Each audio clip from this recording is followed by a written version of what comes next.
Hello, I'm Mike Fisher, Milwaukee-based theater writer and dramaturg and a member of the advisory company for Forward Theater in Madison. I'm Jen Uphoff-Gray, founder and artistic director of Forward Theater Company, and this is Theater Forward, a twice-monthly conversation about theater from a local, regional, and national perspective. From Madison to Manhattan, we're excited to share insight into our own company while exploring issues surrounding theater in the Midwest and around the country. Welcome to episode 68 of Theater Forward. Yay! So this week, we are talking about what it feels like coming back to a COVID casualty show. Forward's production of The Amateurs by Jordan Harrison was closed after our first day of tech rehearsals in March of 2020. Now we're back in rehearsals and about to start tech for our revisit of this play. Mike and I, who both work on the show as dramaturg and director respectively, are joined now by the four members of the 2020 cast who have returned for this 2021 production. Matt Daniels. Hi, I am so happy to be back. Emily Glick. Hi, Jen. Josh Krause. Hello, everyone. And Kat Wodtke. Hi. So it is awfully good to all be together again. This has felt like a hugely unfinished thing in my life. And from talking with all of you, I think that has been a common experience.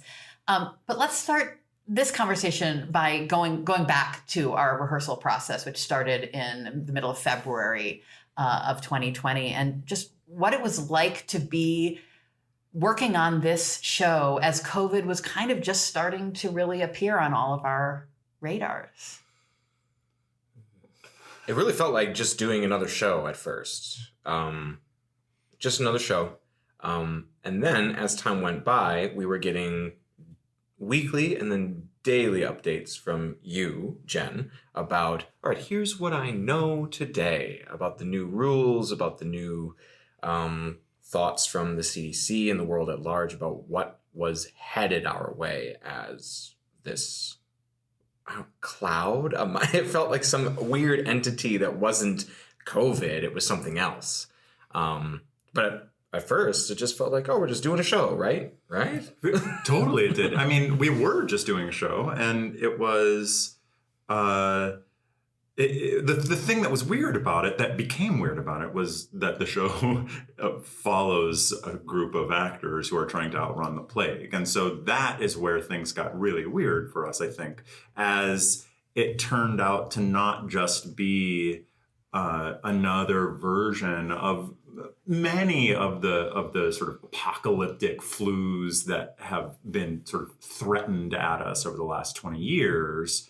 It wasn't that. It's actually, I remember feeling like it was watching a slow motion apocalypse on the internet. It's like, Tom Hanks gets the coronavirus, and it was just like, Italy shuts down. And it felt so weird to kind of be in the middle of that as we were being people who were actually also doing that, And yeah, over the course of those days and weeks, the weirder and more uncanny, I feel like it felt to come in, and then sometimes we all of a sudden we had to go through the command center to get into the theater, and it was like things got weirder and scarier as we were going, and then I got sick, which made things really, really weird. To kind of recap that, order of events, we had our first day of tech on March 14th. And at that point, we had already made the announcement that we would not be performing for the public. We made that call on March 12th. The day burned into my brain. We made the call on March 12th, but at that point, we knew that the way things were going, gathering a large crowd to see something in person was not likely to be something that was okay. But it still felt distant enough from where we were here in Madison, Wisconsin, that we really felt that we could responsibly tech the show and film it. Like when that felt like a really new idea, but we were hearing about some other companies doing that and we felt we only need a few days. We just need a few days to get this tech and then we can film it. So we did one day of tech and it was weird. And I just remember having this giant thing of hand sanitizer on my tech table, but then... Which we all had to fight to get. Yeah, yeah. But then the morning of our second day of tech, the 15th, I believe you called the stage manager and she called me and said, Matt has a little fever and isn't feeling great. And of course, no one knew what that did or didn't signify. And it was probably just a fever. But we made the call to not come in that day and hoped that we would wait 24 hours and it wouldn't be anything and we'd come back. And we just didn't. Yeah. I remember desperation in that moment. And as the days leading up to us stopping, the story we were telling started to feel more and more essential to give to people because theaters were closing down, schools were closing down, there was no toilet paper anymore. And it was like, we're talking about what we need art for in this play. And I just remember being like, I will do literally anything to get this filmed. Like, Matt's sick, I don't care. I'll do my scenes with him. It doesn't matter, which there were no screeners back then or anything. So it just started to feel so much more important. And now these 19 months, it stayed that important or got even more so with the lack of theater in our lives.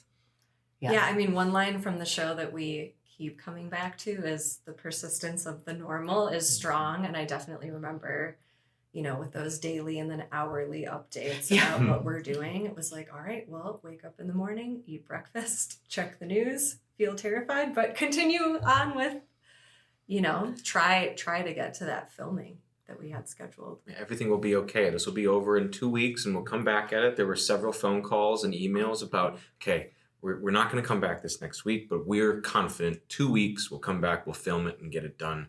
All right, maybe not.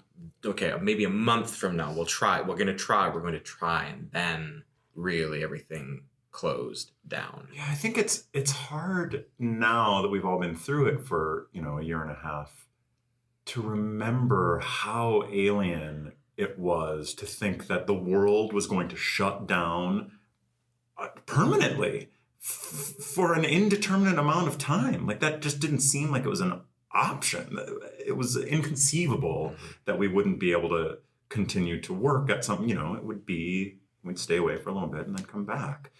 And then, that was the last thing that any of us did for months and months and And months just and months. the surreality of how quickly everything was changing. Right. And that, like you were saying earlier, Josh, that we started out, well, here's what we know at the beginning of the rehearsal process, and we think it's all good, and we're all going to be really good about washing our hands, and starting to share, what song do you sing to know that you're getting 20 seconds of hand washing in, and then becoming daily updates because, again, having never been through anything like this at all, our whole company, I, as both director and artistic director, the whole project, like, we're going to be completely transparent about everything we know, and we're just going to figure it out together. And it was but the last few days, it was multiple times a day we would stop because I was having to jump out of rehearsals to do meetings with Overture Center, our performance home, and to meet with the experts and like what's happening and where. And I just had to keep coming out of the room to learn what was going on in our field and in our community, and then come back in and be like, okay, so here's the latest. And I do remember one day going, okay, well, I'm not sure what's going to happen. I promise you're all going to get your full contract. Everything else we will see, but let's at least take that nervousness out. You'll get your full contract, and who knows what's going to happen. But it felt like it changed so fast. And keeping up on top of it, those last couple of days where it was like, Tom Hanks, and now the NBA is closing. And then and then the 12th, the same day we decided was the day that Broadway is like, nope, we're shutting down. Right. And it just, yeah. But Jen, you weren't just popping out for like forward and official things. I feel like literally every theater company in town or in the greater United States was calling you and being like, what are you doing? And I felt like every hour Jen has this new update. I felt like we're like with the general who decided to be on the front lines of battle. Like, I felt like you carried us through this and you were so transparent. And we were just watching you field phone calls of people who were already performing or this or that. And you just sort of, you like need a pandemic to recover from this pandemic because of the like nonstop. I'll just say I don't need one. Just for the universe. I'm gonna put that out there. Anyways, you need a vacation. Well, thank you. I'm glad it seemed that way because I felt, we all felt like we were spinning, and I just was trying to hold on to the anchor of, it's how you direct any show. You put a lot of smart people in a room, and you trust that they are all going to have valuable opinions on what we're doing. And I was just so grateful that all of you were game and trusting and open about what was making you feel nervous and what wasn't making you feel nervous, so that we could make decisions as we went. I also know, being in rehearsal, I remember there was a lot of, Mike, you gave us an endless amount of information and history about the Black Plague and what people went through and how they survived and lived, and trying to get myself into the mindset of Gregory and what it is to live through something that where you turn around and a town you just left has now lost about 50% of their population. Or now it feels like there's the research for the past helps me understand my present and something to aim for at my future, and not just how do I tell this story, but also, okay, how does Josh move about his new normal, because it still persists, though it's new. How do I maneuver through this world? So working on this play now and then has been a godsend for me, and it's been with your research, Mike, has been really invaluable, not just in knowing who Gregory is and what he lived through, but just for myself, being able to ground myself in, all right, someone else has survived this and has been able to write about it. I think I'll be able to make sense of this. Maybe not today, but sometime soon because of this. What I love about that, Josh, is that I always think about whenever I'm working on a play, right, that a play takes place simultaneously in 3 different times, right? It takes place in the time in which it is set, so for us, the Middle Ages, right? And then the time in which it was written, so that's only a couple years ago, but it is certainly pre-pandemic, and then the time in which it is being performed. And I think that this play in particular is so interesting in that way, because there's a line that I say as Larking, which is the Duke needs something new, something timely, right? Which has all of this new sort of sparkle on top of it because of where we are and what we have been through, and especially what we went through a year and a half ago as we started it. But of course, the playwright is talking about a whole different epidemic. And so it gives us sort of circle upon circle of context to deal with and to grapple with and to help sort of center and get on the other side of also as you look towards whatever that future is. I love that. And I love that this play has a lot of sort of meta theatrical circular logic in it, which just got a lot deeper. But I think that that's what's great about it. I think that that's what's great about us getting to come back and do it now too. It was so full then, and it's so much fuller now. Mm-hmm. This is, I adore actors, as I think all of you know. And one of the reasons is you helped me see things I didn't see in my own. So Josh, to your point, thank you for what you said about that research. I was so clueless about the relationship between that research and what was coming at the time. I was one of the last people to sort of see the reality. And even now, sort of maybe on an abstract level, of course, I get the connections. How can we not? But to be in the room and watch all of you help make those visceral. I've had so many moments during this rehearsal process where I just get goosebumps thinking about what Matt just said in terms of the connections that are there.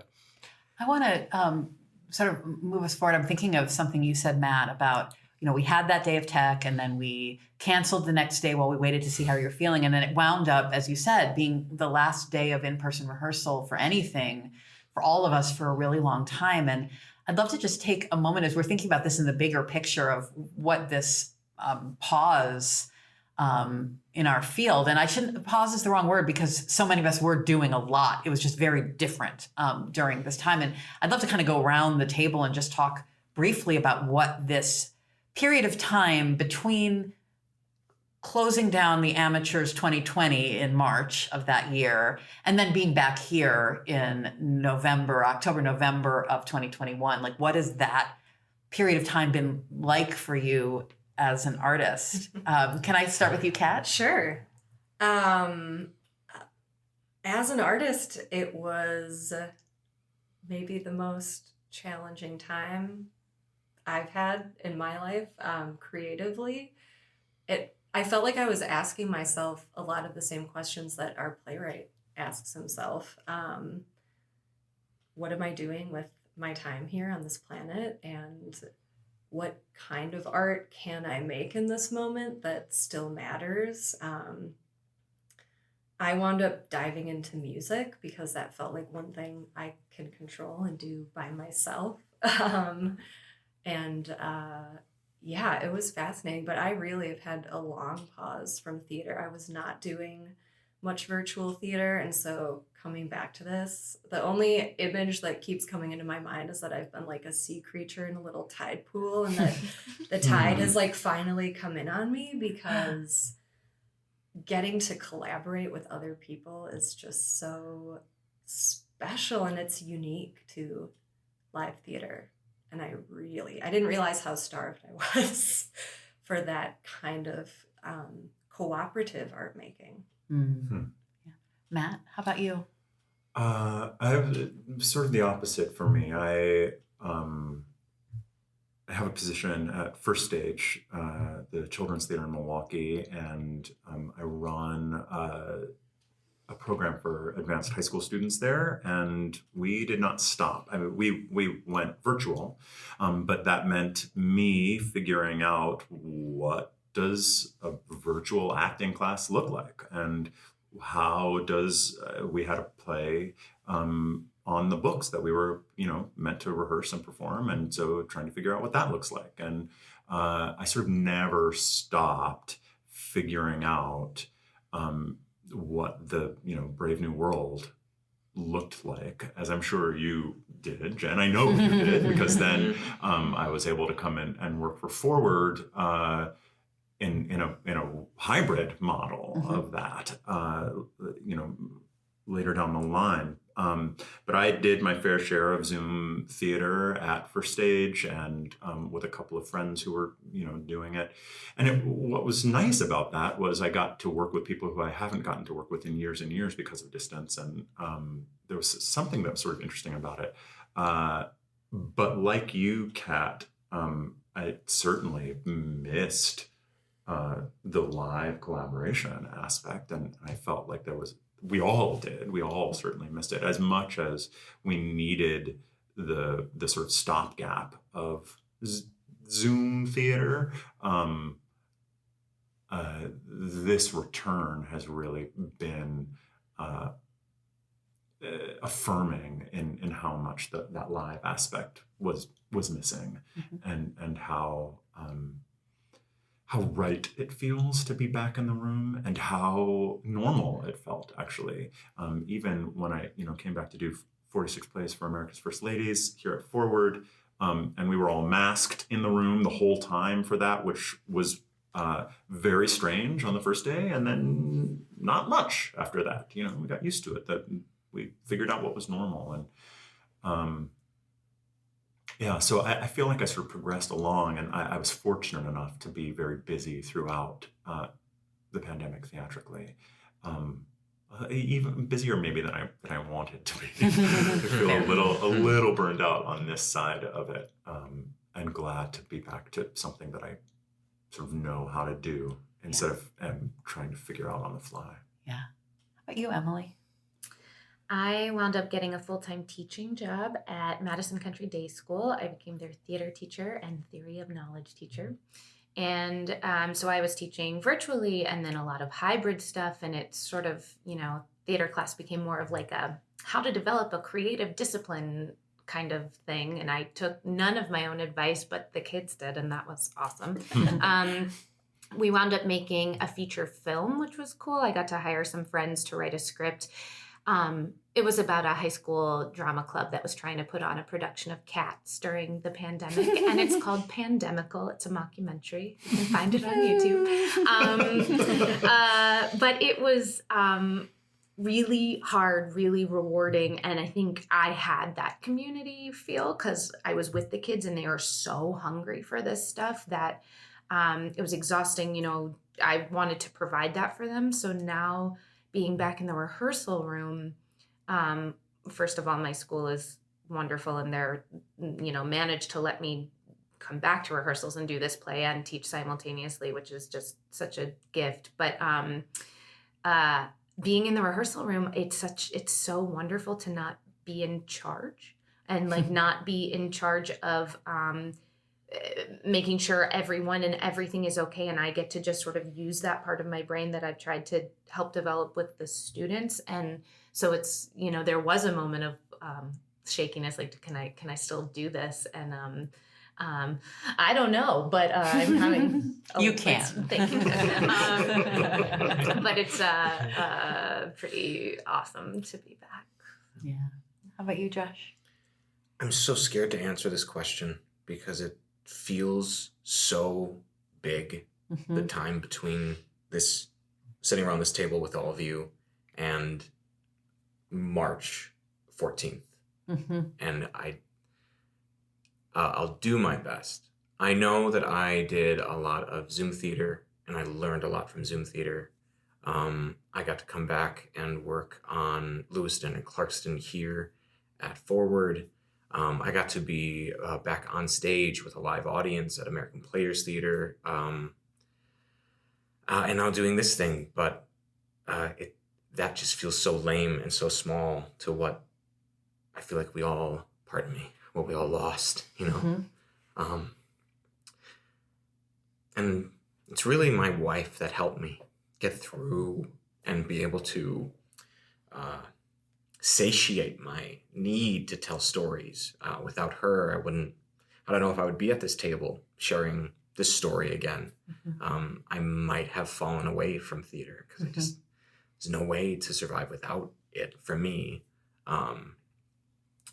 But luckily I have her.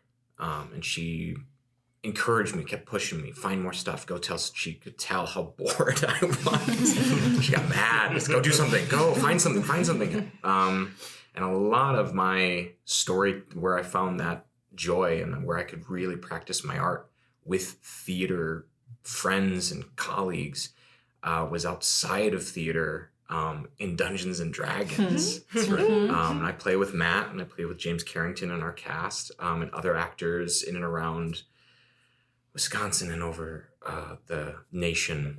And that's where I really was able to practice a lot of the craft because it's that thing that I missed in Zoom theater.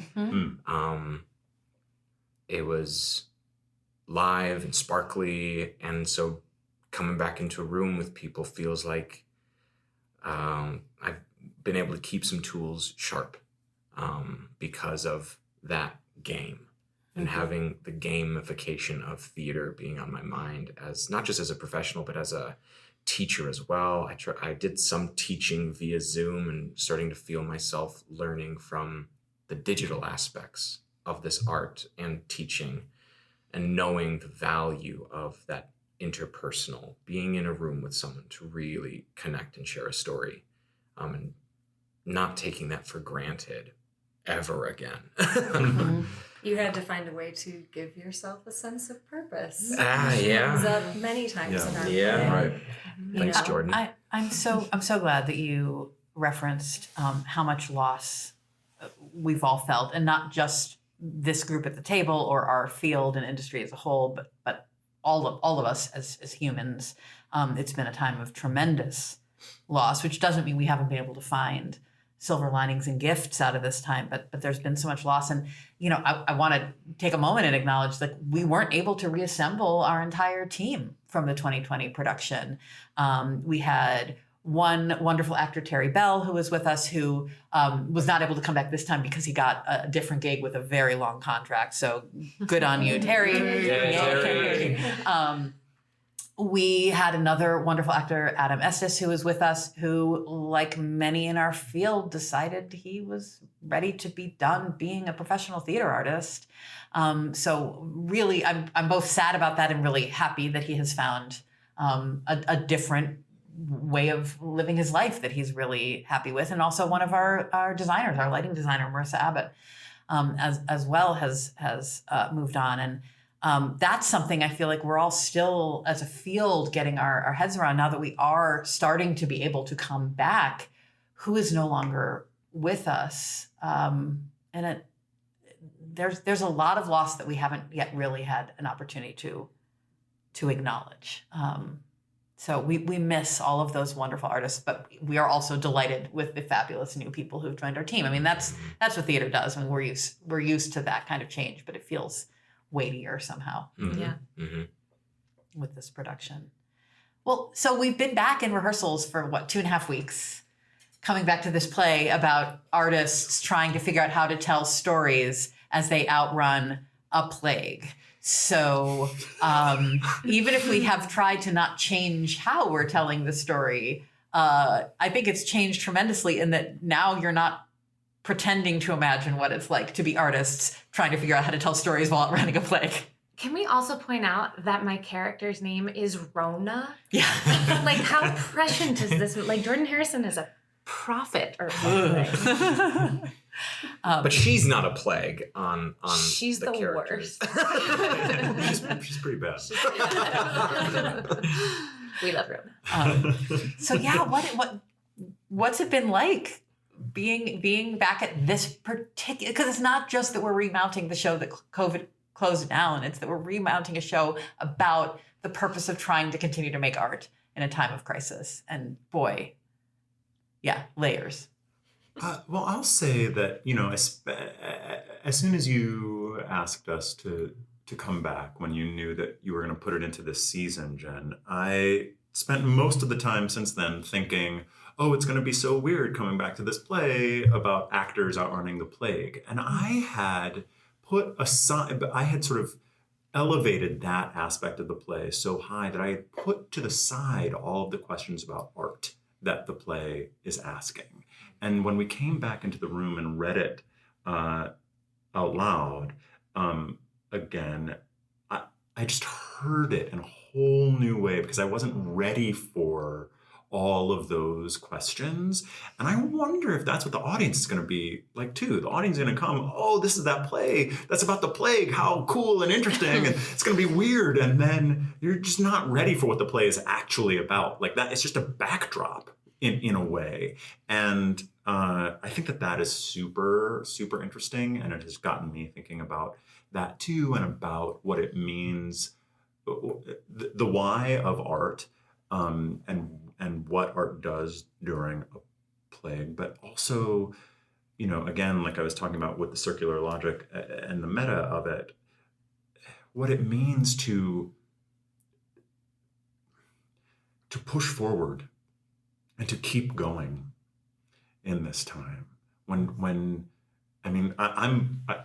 Yes, I'm glad that people have found other things that are meaningful to them in their lives and they've been able to move on to other stuff. But for those of us who are carrying on and pushing forward because this is a thing that we must do, and what you spent the last 20 months doing for not only Forward Theater, but for all the theaters in Wisconsin, and what these characters do in the name of something larger than just themselves, it's hard to wrap completely around, but that's the thing that has been so sort of pulsating for me in this return. I mean, as somebody who's closer in what I do to being one of those audience members, and that's the position I'm in now, watching rehearsals, that really resonates with me. And it sort of segues from something that both Josh and Emily were saying about not taking this for granted ever again. I don't feel as though I ever, quote unquote, did take it for granted, but I do know that not having this for as long as we had it made me think a lot about those questions. And the part of this play that haunted me throughout was questions that Josh, your character, asks about what is the purpose of art. And I thought about that a lot during the time we were gone, and seeing it embodied. The reasons for art are being embodied by the four of you and the rest of our cast in the room every day. They're sort of so life affirming for me, reminding me why we do this, why, what you give us, the way you help us live through what you do. And you're right, that question will, I think, come through for the audience in the same way it's coming through for you.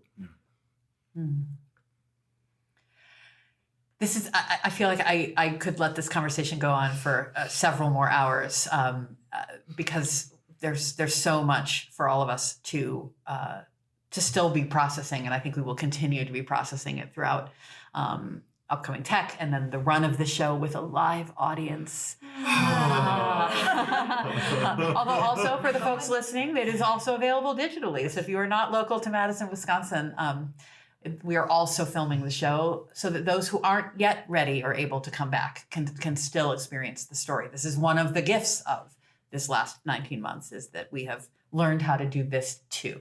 So both the live run and the digital run go through November 21st for those who want to come in and experience this play. But I'm so grateful to all of you for just being like right there on the front lines with me back in March 2020, for coming back to do this again now, and for this conversation. It's truly been a gift.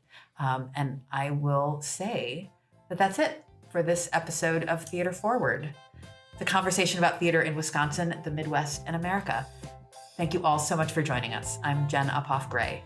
And I'm Mike Fisher. Our podcast is produced by Scott Hayden, one of those people who kept the flame alive during this past 20 months, and to whom I will be forever grateful for having this podcast. It's been one of the beacons for me during this time. Anyway, you can follow us or share your thoughts on Facebook and Twitter at Theater Forward.